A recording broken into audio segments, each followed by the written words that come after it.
This video will focus on Markov Chain Monte Carlo or MCMC algorithm for polygenic prediction, which is the computational engine underlying various Bayesian methods. The goal here is not to memorize equations, you will see a lot of equations, but to understand why MCMC is needed and what it samples and how this is used in practice. Hopefully, at the end of the day, you will be able to apply this technique to your own model. You can also skip this video and watch the next one if you are not interested in these technical details.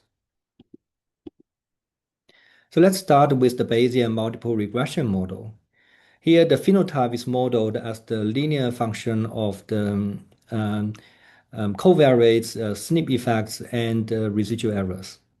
And for simplicity, I only put the population mean here, but you can also put the other covariates like sex age. And it's fitting all of the SNPs effect jointly in the model. So X is the SNP genotypes. The Bayesian methods, they share the same underlying regression model, but many differ in how they specify the prior distribution on the SNP effect, the beta. So here are the commonly used priors for the SNP effect.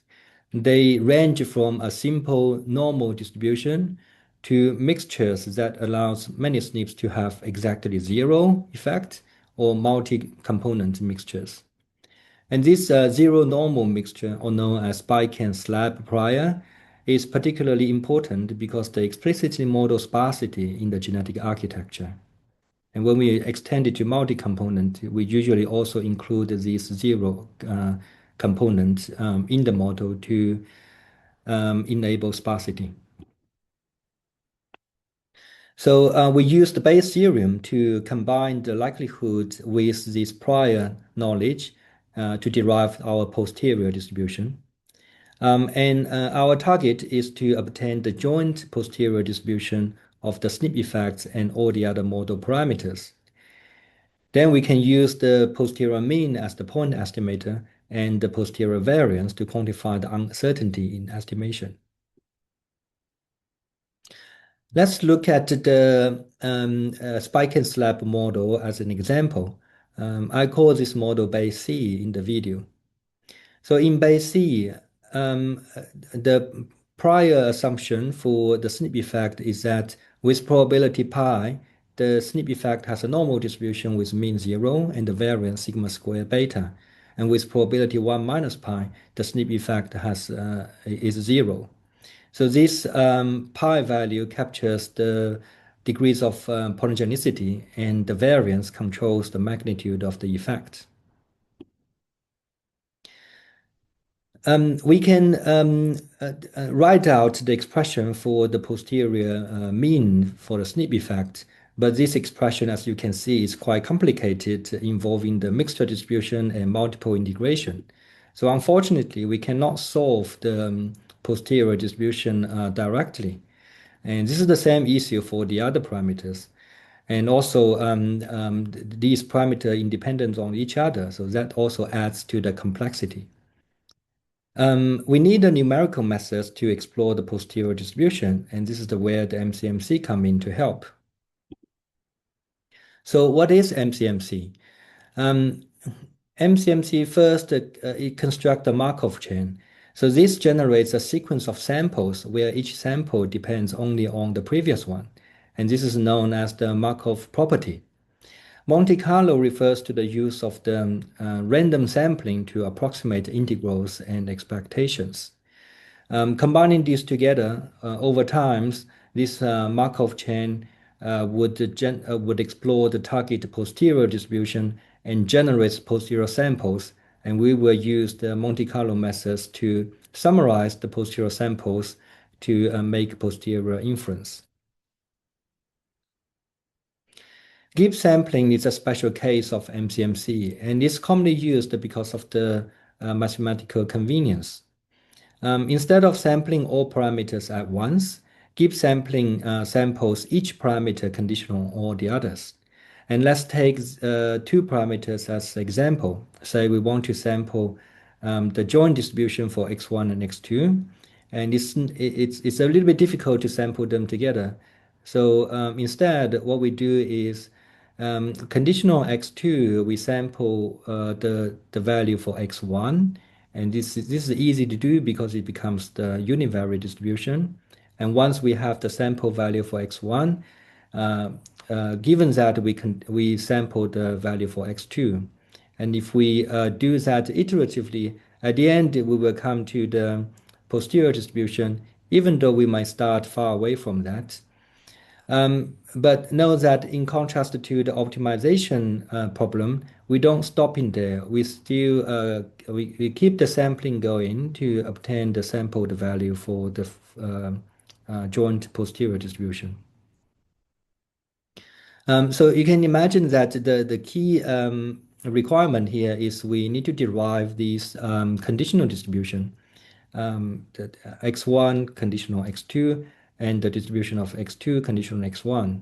And when we have more parameters, we need to derive the conditional distribution of each parameter given all the other parameters. And this is also known as the full conditional distribution.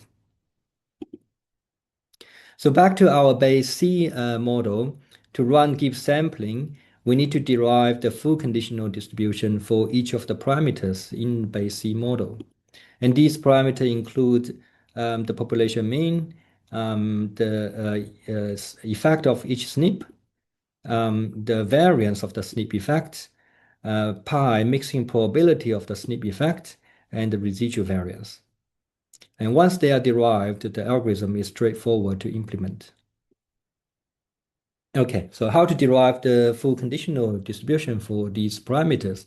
The first step is to look at the posterior joint distribution. And that's the joint distribution of the parameters given the data. And using the Bayes theorem, we know that this is proportional to the likelihood times the each of the prior for each of the parameter. The likelihood here is the multivariate normal distribution, and we also give the prior distribution for each of the parameter. And as you may see, some of the distribution may look a bit weird. The variance, so we give the scaled inverse chi-square distribution.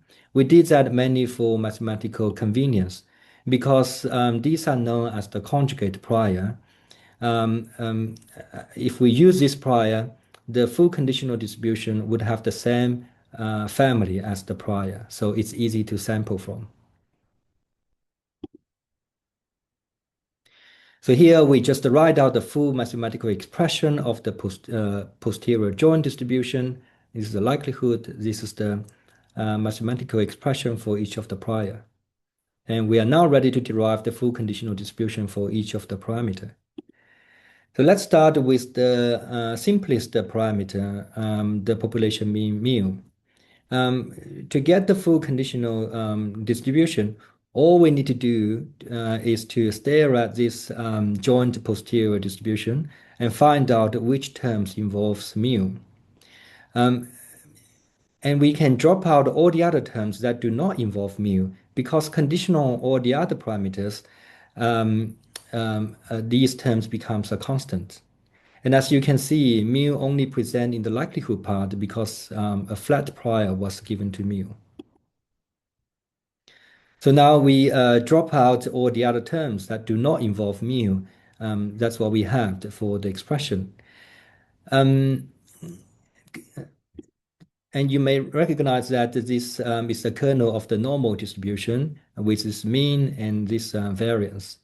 This makes intuitive sense that given the residual variance and all the other SNP effects, estimating mean is simply an average problem.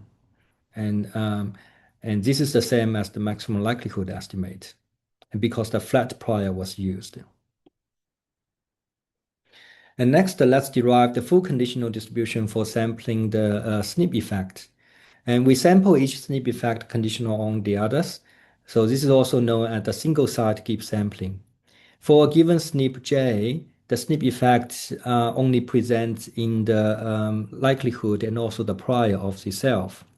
Again, we can only keep these two terms and drop all the other terms that do not involve the beta J, because they becomes the constant. So this is simplified, but it's still a little bit complicated because of the spike and slab mixture prior for the SNP effect. To facilitate sampling, we introduced an indicator variable delta for each SNP, delta J. We define that if the delta J equal to 0, then the SNP effect, the beta J equal to 0.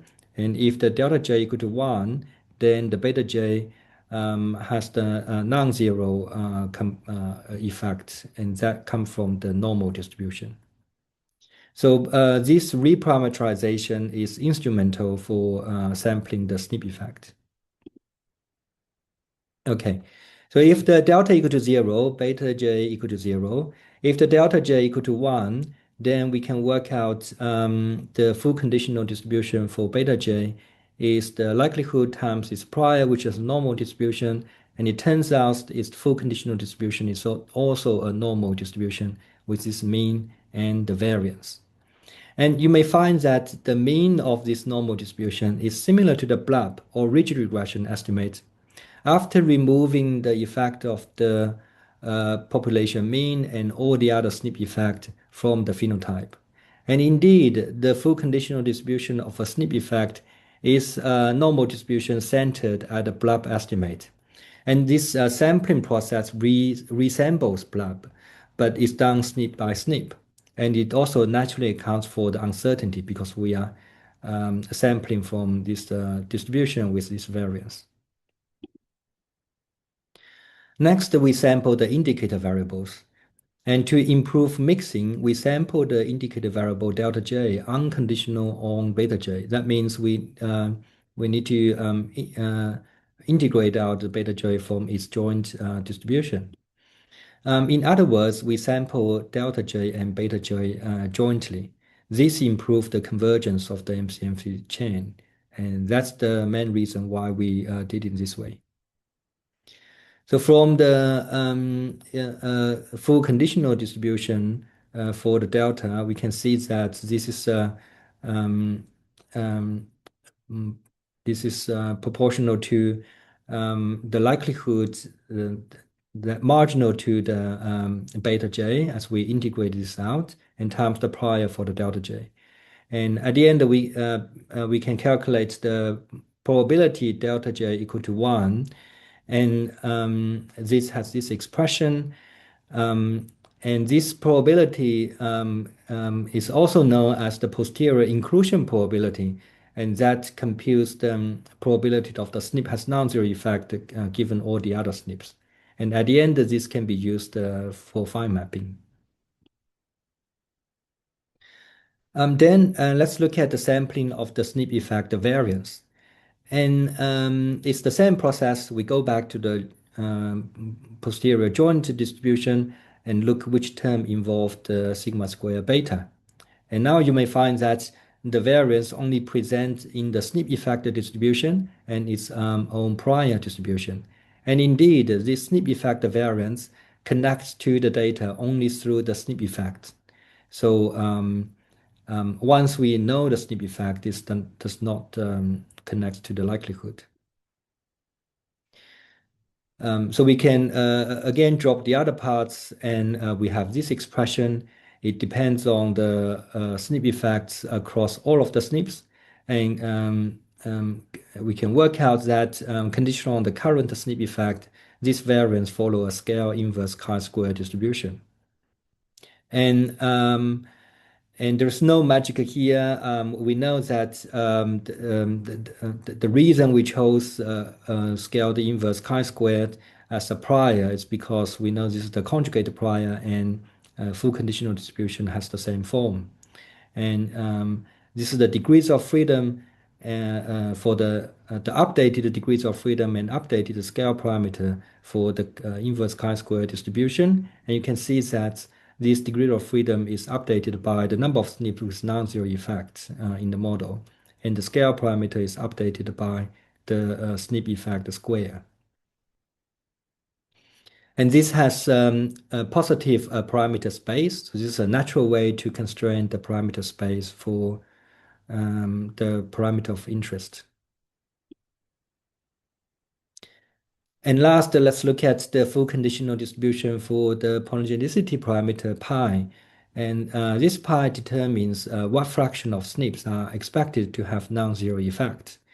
And similar to the SNP effect variance, this pi connects to the data only through the SNP effect distribution and its own prior. And we can also further simplify this because the pi actually does not depend on the beta j value. It only depends on the indicator variable delta j. So introducing this delta j not only facilitates the sampling of the SNP effect, but also help with sampling with the pi value. So if we drop the other terms, and then you will find that this full conditional distribution for pi follow a beta distribution, where the two parameters for the beta distribution is updated by the number of SNPs included in the model and the number of SNPs that are not included in the model. And this shows that the shape of the beta distribution depending on its parameters. So putting everything together, we are ready to use the Gibbs sampling to sample all of the parameters. We start by initiating the values for all of the parameters, and then we need to go through many iterations. In each iteration, we sample the SNP effect conditional on the other parameters. And once we have the sample the SNP effect, we go ahead and sample the hyperparameters. And then we do that again and again. And repeating this for many iterations would eventually generate the samples from the joint posterior distribution. And we can use the trace plot to visualize how sampled values are updated over iterations. And stable and well-mixed traces indicates the good convergence. And usually you may find the first few iterations are not stable, so these samples are usually discarded as burn-in. And after burn-in, we can construct a posterior distribution and use the posterior mean as the point estimate for the parameters, such as the SNP effect. And from the posterior distribution, we can also compute the 90% highest probability density as the credible interval. And this is the Bayesian way of quantifying the uncertainty in the parameter estimation. So MCMC allows us to estimate the posterior distribution for the parameters in the model. And it also helps us to estimate the quantities that are not explicitly parameterized in the model. For example, recall that we didn't parameterize the SNP-based heritability in Bayes C model, but we can actually get the posterior distribution based on its definition. So by definition, the heritability is the genetic variance, so that's the variance of the genetic value, divided by the variance of the genetic value plus the residual variance. Of course, we don't know the true SNP effect. However, from the MCMC, we can sort of observe that these beta values. So we can use these observed sampled value to calculate the heritability. So in each of the iteration, we can take the sampled value of the SNP effect and put in this equation by definition to calculate the SNP-based heritability. And across iterations, we can have the distribution of the SNP-based heritability given the data, and that's our posterior distribution. And then we are ready to estimate the SNP-based heritability based on the mean of the posterior samples. Okay, so in summary, MCMC is the powerful technique to draw samples from the posterior distribution for Bayesian inference. It allows us to quantify the uncertainty of the parameter and for the parameters in the model, but it also helps us to it also helps us to estimate quantities that is not explicitly parameterized in the model, but as a function of the parameters, such as the heritability. And it's always important to assess the convergence of the MCMC by running a longer chain or multiple chains, and we can evaluate the convergence, but by looking at whether the prediction accuracy change significantly between short and long chains or between multiple chains. And there is also some more formal statistic to evaluate the convergence, such as comparing the variation between chains to the variation within chain. Well, that's kind of the beyond scope of this video. If you are interested in the more details, please go ahead and check these recommended papers, especially in the supplementary notes. They provide the quite a comprehensive details of the MCMC sampling scheme. Okay, hope you enjoyed it. Thank you.